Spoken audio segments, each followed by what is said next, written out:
The Adventure of the Italian Nobleman by Agatha Christie. Poirot and I had many friends and acquaintances of an informal nature. Amongst these was to be numbered Dr. Hawker, a near neighbour of ours, and a member of the medical profession. It was the genial doctor's habit to drop in sometimes of an evening and have a chat with Poirot, of whose genius he was an ardent admirer. The doctor himself, frank and unsuspicious to the last degree, admired the talent so far removed from his own. On one particular evening, in early June, he arrived about 8:30 and settled down to a comfortable discussion on the cheery topic of the prevalence of arsenical poisoning in crimes.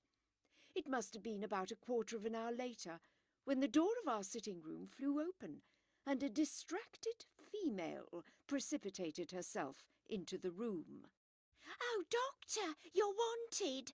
Such a terrible voice! It gave me a turn, it did indeed!"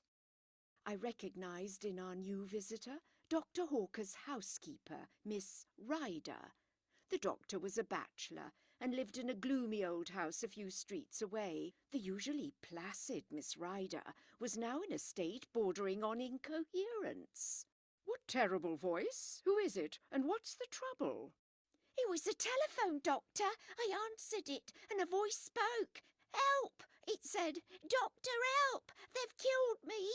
Then it sort of tailed away. 'Who's speaking?' I said. 'Who's speaking?' Then I got a reply, just a whisper. It seemed Foscatini, something like that. Regent's Court."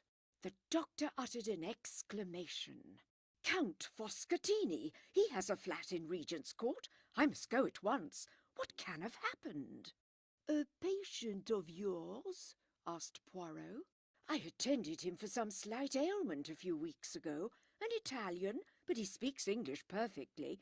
Well, I must wish you good night, Monsieur Poirot, unless—" He hesitated. "I perceive the thought in your mind," said Poirot, smiling. "I shall be delighted to accompany you. Hastings, run down and get hold of a taxi."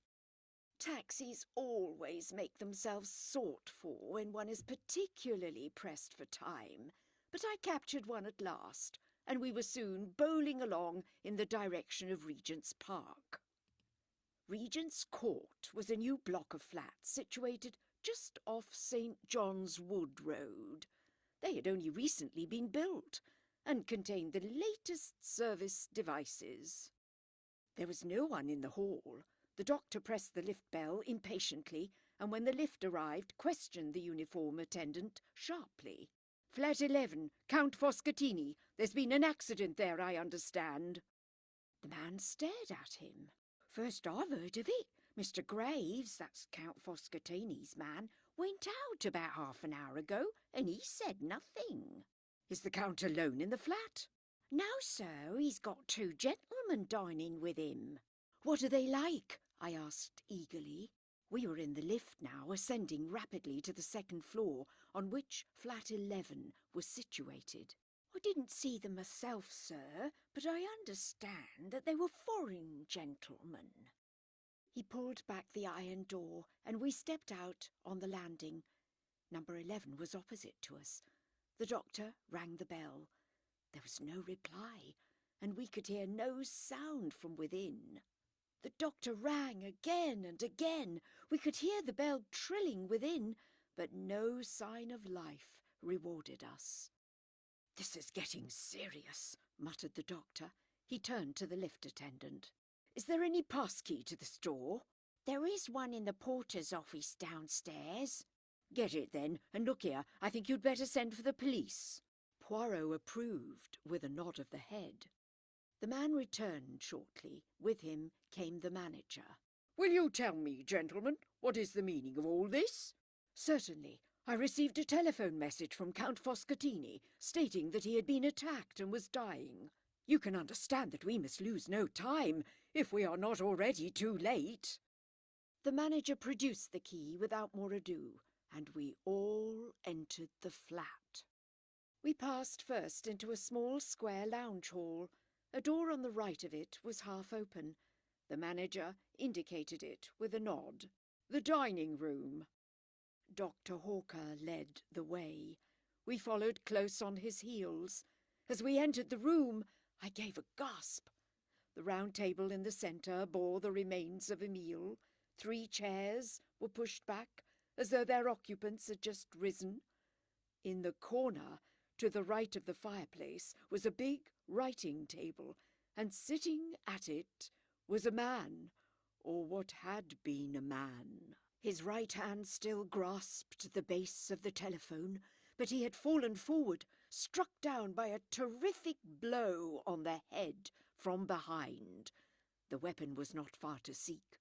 A marble statuette stood where it had been, hurriedly put down, the base of it stained with blood. The doctor's examination did not take a minute. "Stone dead. Must have been almost instantaneous. I wonder he even managed to telephone. It would be better not to move him until the police arrive." On the manager's suggestion, we searched the flat, but the result was a foregone conclusion. It was not likely that the murderers would be concealed there when all they had to do was to walk out. We came back to the dining room. Poirot had not accompanied us in our tour. I found him studying the centre table with close attention. I joined him. It was a well-polished round mahogany table. A bowl of roses decorated the centre, and white lace mats reposed on the gleaming surface. There was a dish of fruit, but the 3 dessert plates were untouched. There were 3 coffee cups with remains of coffee in them, 2 black, 1 with milk. All 3 men had taken port, and the decanter, half full, stood before the centre plate. One of the men had smoked a cigar, the other 2 cigarettes. A tortoise-shell and silver box, holding cigars and cigarettes, stood open upon the table. I enumerated all these facts to myself, but I was forced to admit that they did not shed any brilliant light on the situation. I wondered what Poirot saw in them to make him so intent. I asked him. "Mon ami," he replied, "you miss the point. I am looking for something that I do not see." "What is that?" "A mistake, even a little mistake on the part of the murderer." He stepped swiftly to the small adjoining kitchen, looked in and shook his head. "Monsieur," he said to the manager, "explain to me, I pray, your system of serving meals here." The manager stepped to a small hatch in the wall. "This is the service lift," he explained. "It runs to the kitchens at the top of the building. You order through this telephone, and the dishes are sent down in the lift, 1 course at a time. The dirty plates and dishes are sent up in the same manner. No domestic worries, you understand, and at the same time you avoid the wearying publicity of always dining in a restaurant." Poirot nodded. "Then the plates and dishes that were used tonight are on high in the kitchen? You permit that I mount there?" "Oh, certainly, if you like. Roberts, the lift man, will take you up and introduce you, but I'm afraid you won't find anything that's of any use. They're handling hundreds of plates and dishes, and they'll be all lumped together."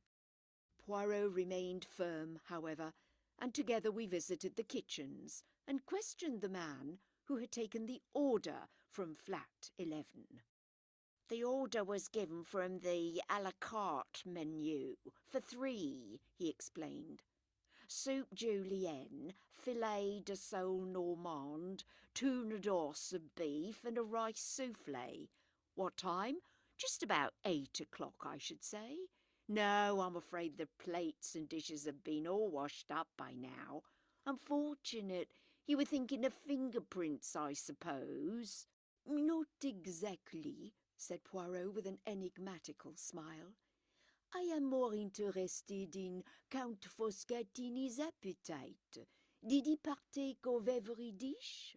Yes, but of course I can't say how much of each he ate. The plates were all soiled and the dishes empty. That is to say, with the exception of the rice souffle, there was a fair amount of that left. Ah, said Poirot, and seemed satisfied with the fact. As we descended to the flat again, he remarked in a low tone, "We have decidedly to do with a man of method." "Do you mean the murderer or Count Foscatini?" "The latter was undoubtedly an orderly gentleman. After imploring help and announcing his approaching demise, he carefully hung up the telephone receiver." I stared at Poirot. His words now, and his recent inquiries, gave me the glimmering of an idea. "You suspect poison," I breathed. "The blow on the head was a blind." Poirot merely smiled. We re-entered the flat to find the local inspector of police had arrived with 2 constables. He was inclined to resent our appearance, but Poirot calmed him with a mention of our Scotland Yard friend, Inspector Japp, and we were accorded a grudging permission to remain. It was a lucky thing we were, for we had not been back 5 minutes before an agitated middle-aged man came rushing into the room, with every appearance of grief and agitation. This was Graves, valet butler to the late Count Foscatini. The story he had to tell was a sensational one. On the previous morning, 2 gentlemen had called to see his master. They were Italians, and the elder of the 2, a man of about 40, gave his name as Signor Ascanio. The younger was a well-dressed lad of about 24. Count Foscatini was evidently prepared for their visit, and immediately sent Graves out upon some trivial errand. Here the man paused and hesitated in his story. In the end, however, he admitted that, curious as to the purport of the interview, he had not obeyed immediately, but had lingered about, endeavouring to hear something of what was going on. The conversation was carried on in so low a tone that he was not as successful as he had hoped, but he gathered enough to make it clear that some kind of monetary proposition was being discussed, and that the basis of it was a threat. The discussion was anything but amicable. In the end, Count Foscatini raised his voice slightly, and the listener heard these words clearly. "I have no time to argue further now, gentlemen. If you will dine with me tomorrow night at 8 o'clock, we will resume the discussion." Afraid of being discovered listening, Graves had then hurried out to do his master's errand. This evening the 2 men had arrived, punctually, at 8. During dinner they had talked of indifferent matters, politics, the weather, and the theatrical world. When Graves had placed the port upon the table and brought in the coffee, his master told him that he might have the evening off. "Was that a usual proceeding of his when he had guests?" asked the inspector. "No, sir, it wasn't. That's what made me think it must be some business of a very unusual kind that he was going to discuss with these gentlemen." That finished Graves's story.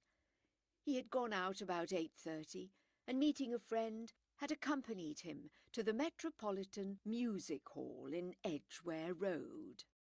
Nobody had seen the 2 men leave, but the time of the murder was fixed clearly enough at 8:47.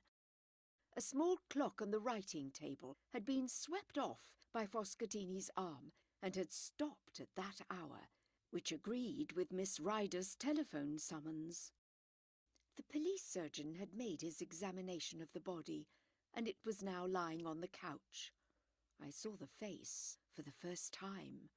The olive complexion, the long nose, the luxuriant black moustache, and the full red lips drawn back from the dazzlingly white teeth. not altogether a pleasant face. "Well," said the inspector, refastening his notebook, "the case seems clear enough. The only difficulty will be to lay our hands on this Signor Ascanio. I suppose his address is not in the dead man's pocketbook by any chance?" As Poirot had said, the late Foscatini was an orderly man. Neatly written in small, precise handwriting was the inscription, "Signor Paolo Ascanio, Grosvenor Hotel." The inspector busied himself with the telephone, then turned to us with a grin. "Just in time. Our fine gentleman was off to catch the boat train to the Continent. Well, gentlemen, that's about all we can do here. It's a bad business, but straightforward enough. One of these Italian vendetta things, as likely as not." Thus, airily dismissed, we found our way downstairs. Dr. Hawker was full of excitement. "Like the beginning of a novel, eh? Real exciting stuff. Wouldn't believe it if you read about it." Poirot did not speak. He was very thoughtful. All the evening he had hardly opened his lips. "What says the master detective, eh?" asked Hawker, clapping him on the back. "Nothing to work your grey cells over this time." You think not? What could there be?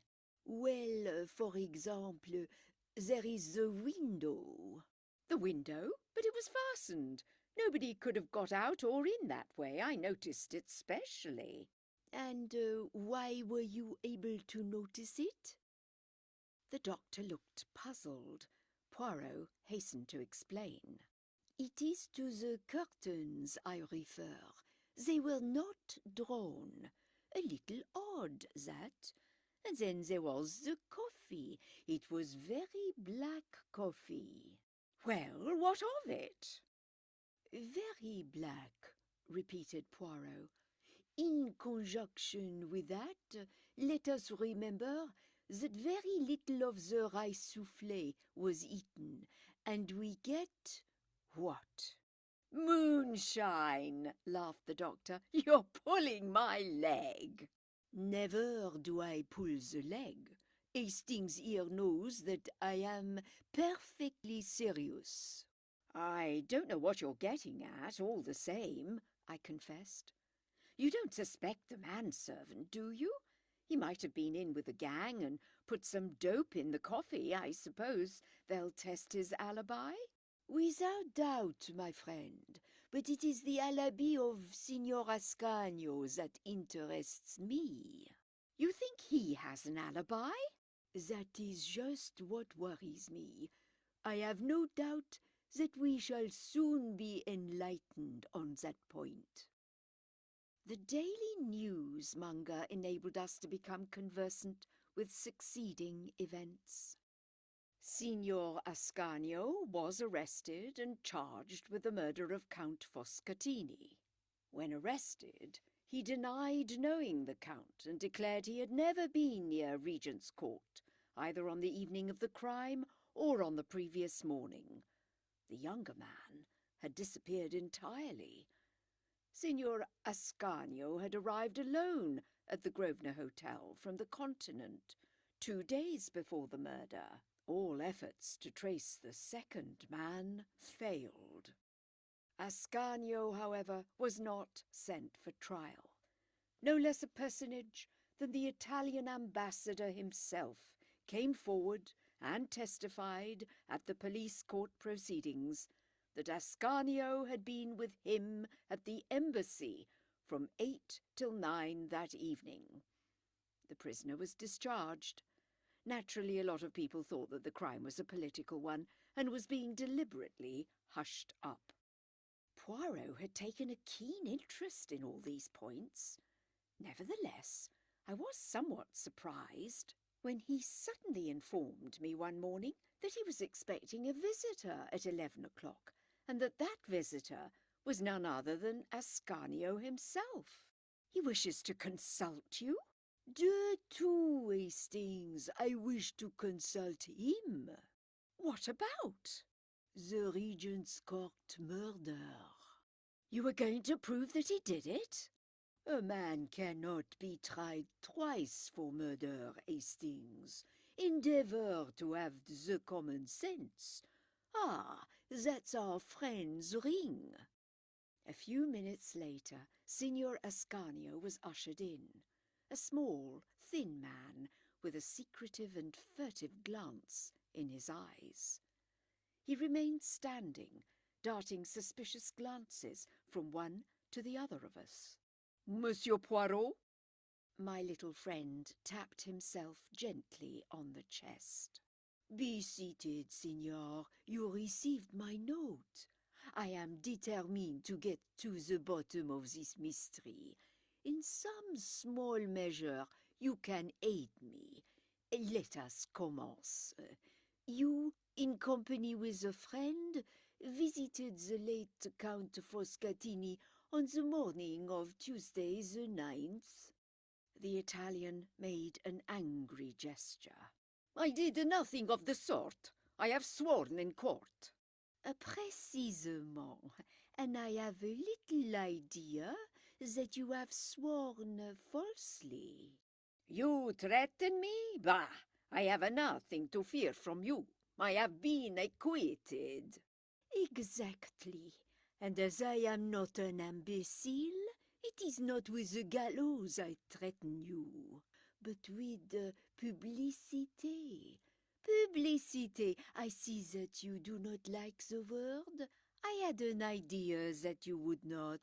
My little ideas, you know, they are very valuable to me.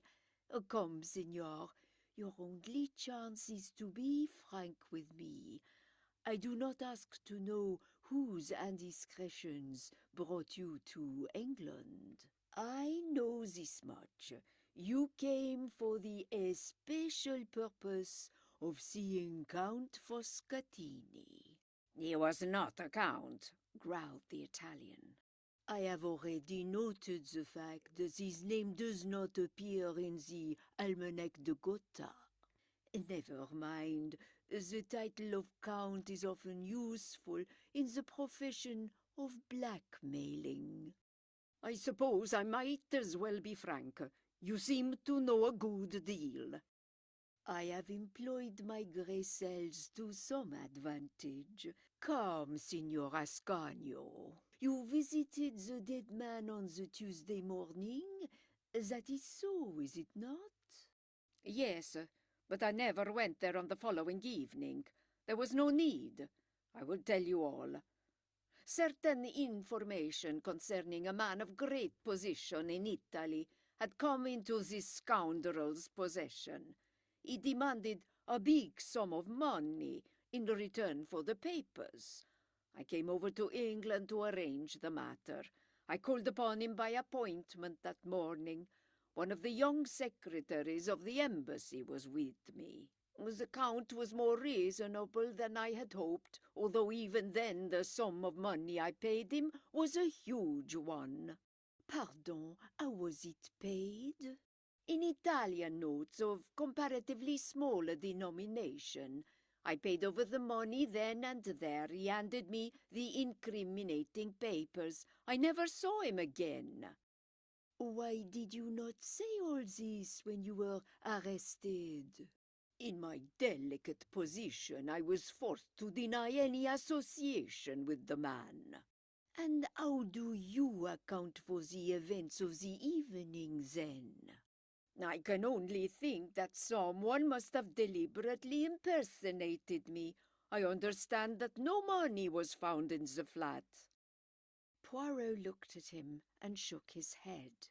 Strange, he murmured. We all have the little grey cells, and so few of us know how to use them. Good morning, Signor Ascanio. I believe your story. It is very much as I had imagined, but I had to make sure.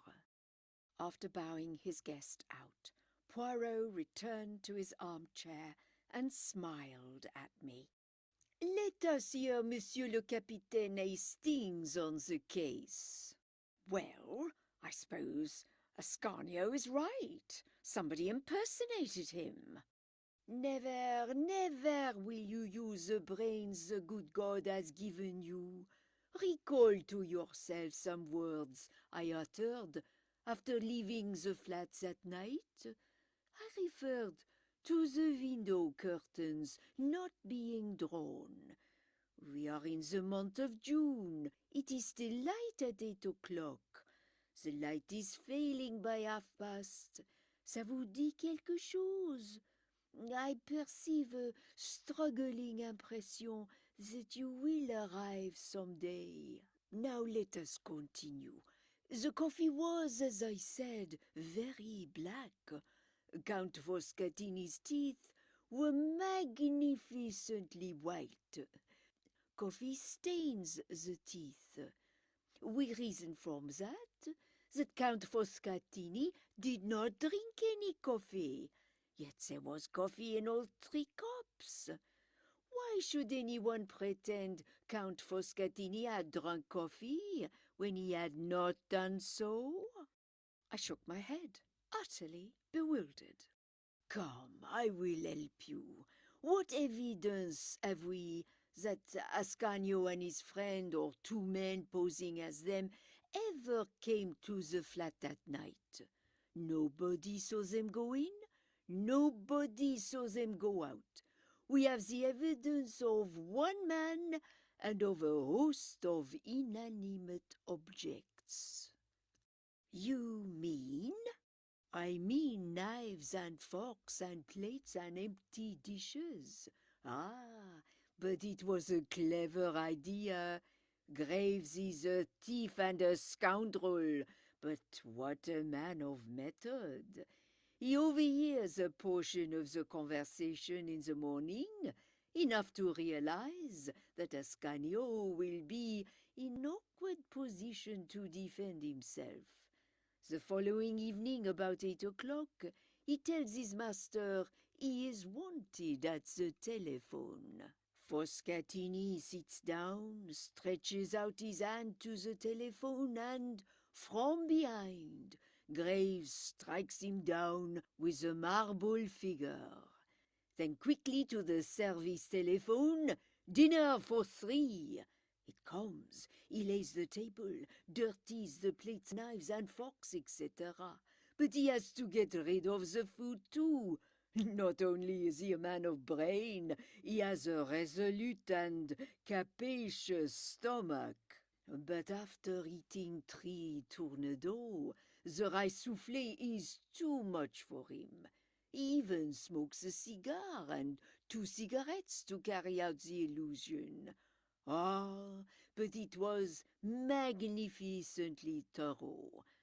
Then, having moved on the hands of the clock to 8:47, he smashes it and stops it.